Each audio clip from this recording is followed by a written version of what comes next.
Эртээр үед бурхад Тэнгэрийг захирч мөнх бус хүмүүс тэнгис далайгаар хэсүүжсэн байх үед хувь заяан домогт үлдэх нэгэн хүн амьдарч байжээ. Түүнийг Одиссей Баатар гэдэг байв.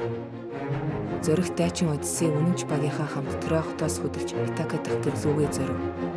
Аялал нь тэдний хүч чадал, тэсвэр хатуужил, оюун ухааныг шалгах болно гэдгийг хараахан мэдээгүй байв.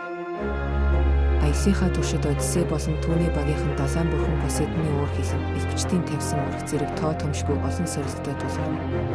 Гэсэн хэдий ч тэд гэртээ харих найдвартай хөдлөгдөн цаашаа яв. Олон 10 жилийн турш Одиссей хувь заяаны хүч хүсэл тэмүүлэлтэд хөдлөгдөн хайртай эхнэр Пенелопа болон хүү Телмахтай уулзахыг хүсэж байвч түүний аялал дуусаагүй байв. Олон сорилт зовлон туулж эцэст нь Одиссей ялалт байгуулж Итака руу буцан ирж гэр бүлтэйгээ уулзсан. Оюун ухаан эрсгэл зоригоороо тэрээр хаан байх ёстой байр суурьаа эргүүлсэн ав. Ийхүү адал явдалд тэсвэр хатуужил хайрын тухай өгүүлдэг Одиссейн баатарлаг аялал өндөрлсөн. Хуульч шуухай блогоос номын тэмдэглэлийг уншаарай.